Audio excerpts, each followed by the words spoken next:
Hi guys, hey, welcome to Life on Your Terms. Today we're going to talk about when you're a teacher and a coach, how can you create that optimal coaching environment? What does that look like? How can we do that, and what's ideal for that? So if you're here, what we're going to do over the next few minutes is we're going to go through and we'll talk specifically about what creates an amazing environment when we're looking at that teaching and coaching space. When we can live life on our terms, on a holistic level, taking into account not just our business lives, but also our health, all of our relationships, from friends, family, to our partners, the world changes. So, as a long-term, 30+ year facilitator, coach, teacher, as well as very trusted strategic advisor, I can tell you that the number one thing is trust. When it comes to creating an environment that you're looking to work with people, doesn't matter what you wear, doesn't matter what where you're at, doesn't matter any fancy stuff. What matters is how much are they going to trust you. Now, sometimes how we look, sometimes those things do have an impact. I.e., if you're going to go teach a bunch of attorneys, which I have, and you show up in flip-flops and cutoffs, you're not establishing trust. You need to wear the uniform of wherever you're going. Maybe be a little off sometimes, but initially start with those first impressions is initially meet them where they're at with that. But when it comes to trust, set the table.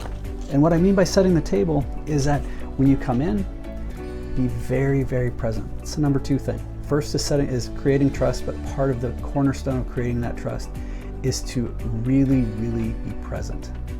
I actually go so far as to make a show of turning my cell phone off. I say, look, I'm turning my phone off, and then I set it aside so they see that I make a little bit of theatrics around this, and then I sit there and I look at them in the eyes for a long second, because I want them to know that I am 100% present for them right there.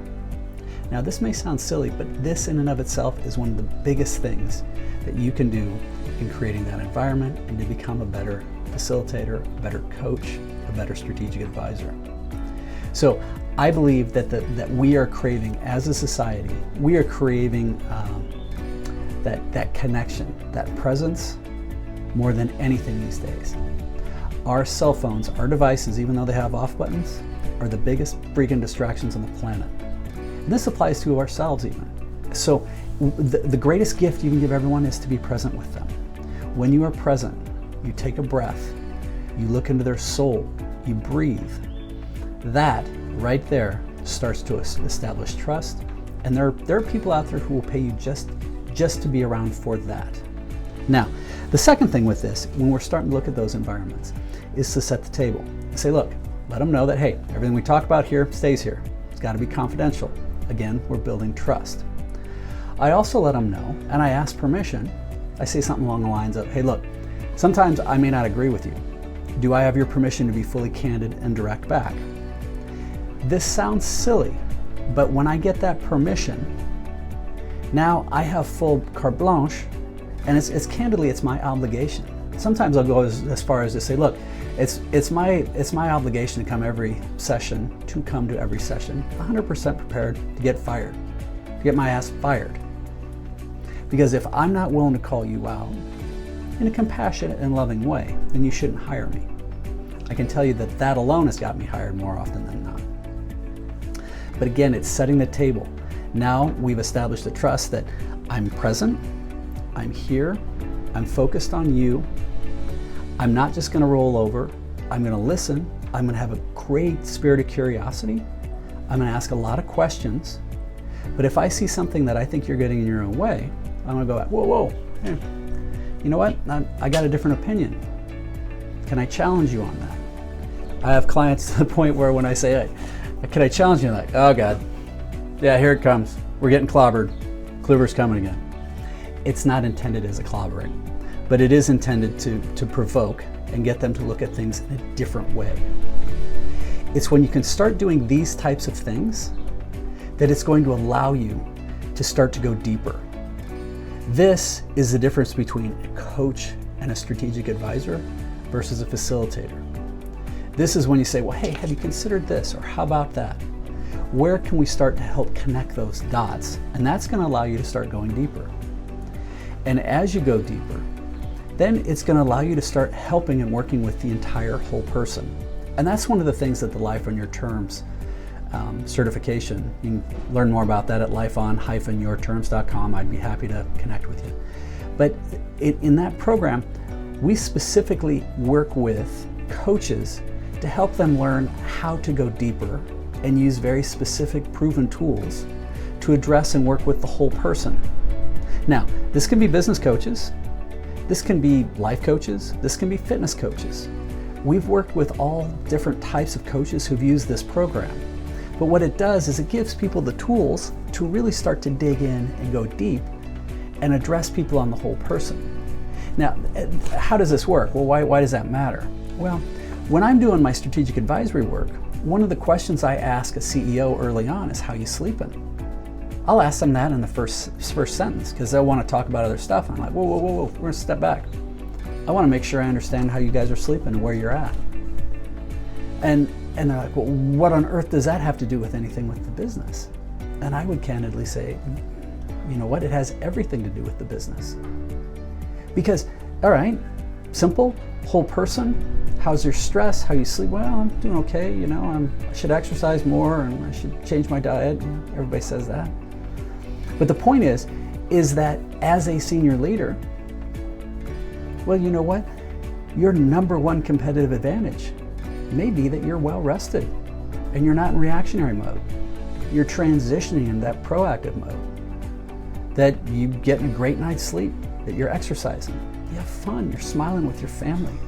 You don't have those extra stresses.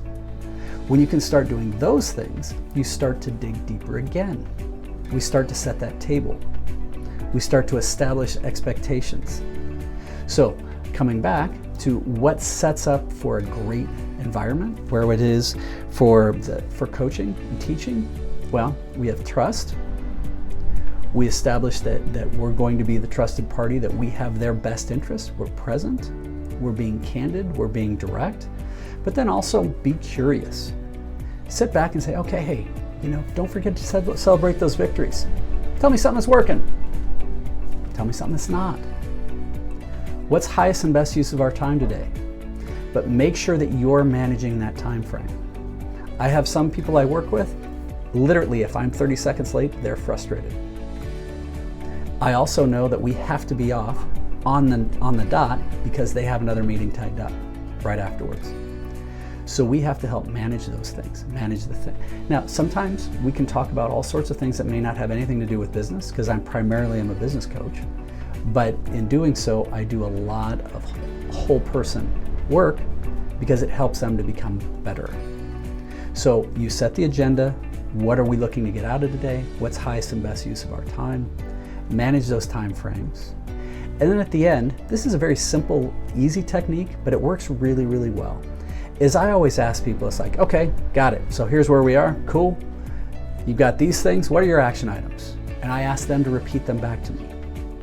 Then I ask them, because usually they've written them down. Once they've written them down, okay, cool. Will you please type them out and email them to me? And sometimes I'll raise an eyebrow. It's like, well, shouldn't you do that for me? It's like, and I tell them, I'm doing that on purpose. Because what I'm looking for is I'm asking for you to do that. You've heard it 1, you've said it 2, you've written it down 3, you've typed it 4. Now when you send it, that's 5th touch point. We now have received contract that you say you're going to do this. I haven't put a date on when it'll be done. And when they do that, they've actually reaffirmed it 5 times now in their subconscious that they're doing this. Plus, this is something that they can R&D, rip off and duplicate, and start to use with their teams and their people that they're working with. But the likelihood of them getting it done goes up exponentially. So sometimes environment-wise, you know, the devices we have these days allow us to do wonderful things, and it can be done on Zoom. It can be done on Teams, a variety of different electronic tools. I think that can be just as good because you still get to read people's body language. We get about 80% of our input from visual cues. It's not as good, but it's really darn close. It's better than just a straight phone call. Phone calls are decent, but when you can read somebody and really see them, that really helps. So when it comes back to this, the idea of, for teachers and facilitators, coaches, how do we create that optimal environment? Well, it really falls on you as the teacher, the facilitator, and the coach. How is it you define what those things look like? But the main thing is that you're ready, you show up, you're 100% present, you're 100% candid, be curious, figure out how you can be of greatest service and value, and then dive in and go for it. Will you be right every time? Probably not. But if you come at it with the right heart and the right approach, you'll be right more often than you think. If you want to learn more about Life on Your Terms and the tools that we have available to help you work with the whole person, we'd love to talk to you about it. Please go to lifeon-yourterms.com. Reach out. We look forward to hearing from you. Keep smiling.